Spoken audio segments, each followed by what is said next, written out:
in what they thought was a stable investment. And we still don't have regulatory clarity around crypto. Earlier this year, Citadel CEOs and billionaire Ken Griffin admitted that he was wrong about crypto. He also said that his company will be more involved with crypto in the coming months. Now that's a big deal because Ken is perhaps one of the most powerful institutional investors in the world. Recently, in an interview, he talked about Bitcoin, the current economy, the recent market sell-off, and many other things. But most importantly, he made some comments about crypto and Bitcoin that make me very optimistic about where we're headed from here. If you want to hear his comments on Bitcoin and the crypto market, then watch this video all the way to the finish, and don't forget to press the like button and share your thoughts on Ken Griffin's interview. Now, let's take a look at it. Yesterday was a fairly orderly decline in markets. So markets are well behaved, well structured. So it was a day where we were able to continue to focus on our long-term investment portfolio, how we're trying to create competitive advantage, how we're trying to deliver for our clients. What do you think is coming? What are markets looking at? Are they looking at recession, or are they just like really scared of inflation? Markets are really afraid of the inflation story because that ties back to the Fed's policy path and how high are real rates going to go. And what we're seeing in the markets is a rotation from growth stocks with earnings very far in the future towards stocks that are much more value stocks, earnings here in the present. And this reflects the fact that real rates, for the first time in a very long time, are likely to go positive in 2023.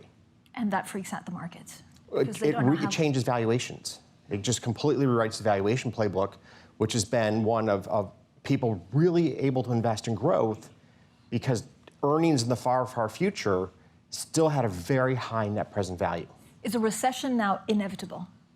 Well, okay, in every economic cycle, it ends with a recession. So yes, a recession is inevitable.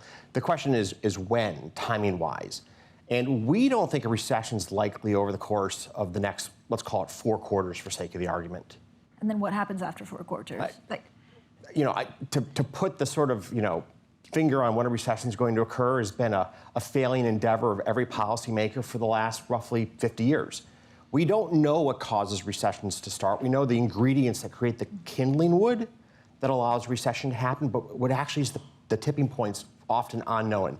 There's some really important sea changes taking place globally.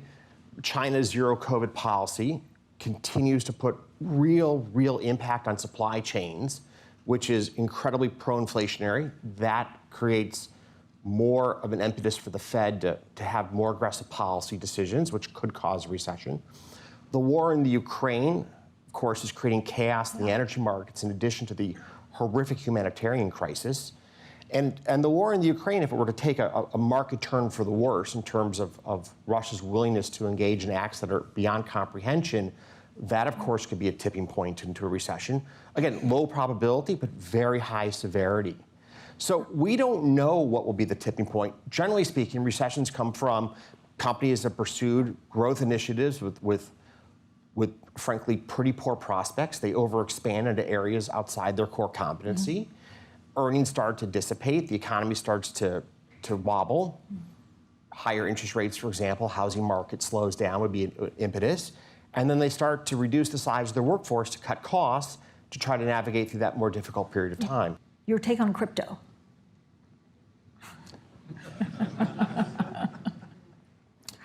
Yes. So I have no wallet. I own no crypto. I don't know what else there is to say. I mean, some of your peers are actually expanding quite aggressively in crypto. Is there any FOMO at all? Well, I mean, look, who doesn't have some regret having not bought Bitcoin back at $1? All right. So, I wish I'd known Apple from when I was a child too, but I don't. So there's always, all I know is that if I could replay history, we would have done much better. Now, having said this, in all seriousness, a number of my colleagues are very excited about crypto, and they're excited about it for a litany of legitimate reasons.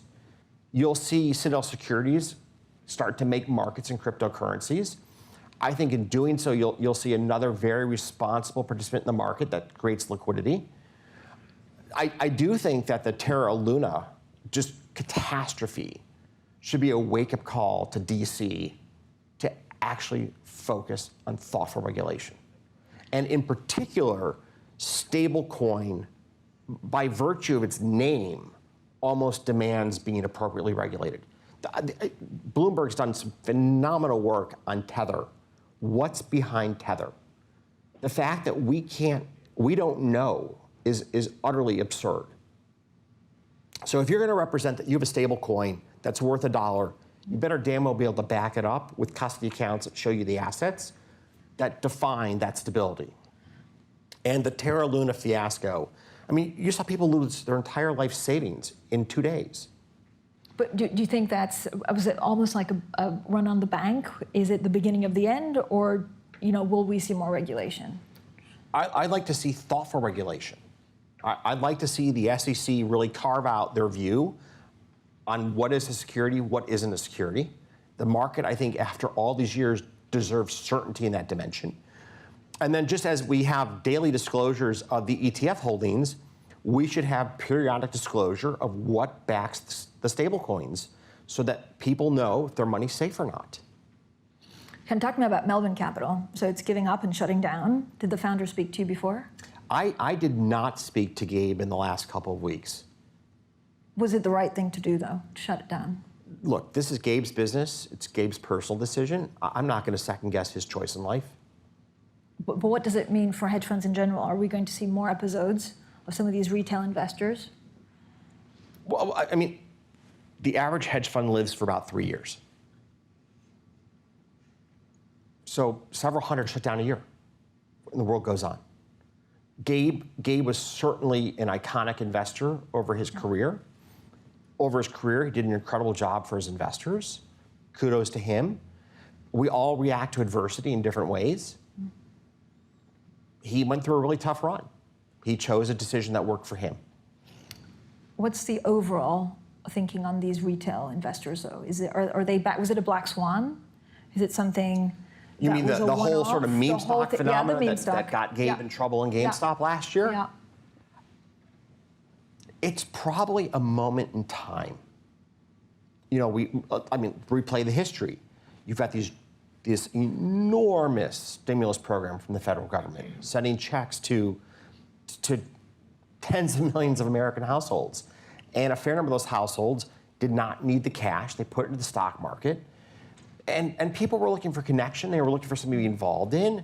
You had the rise of the Wall Street bets and the whole Reddit phenomena.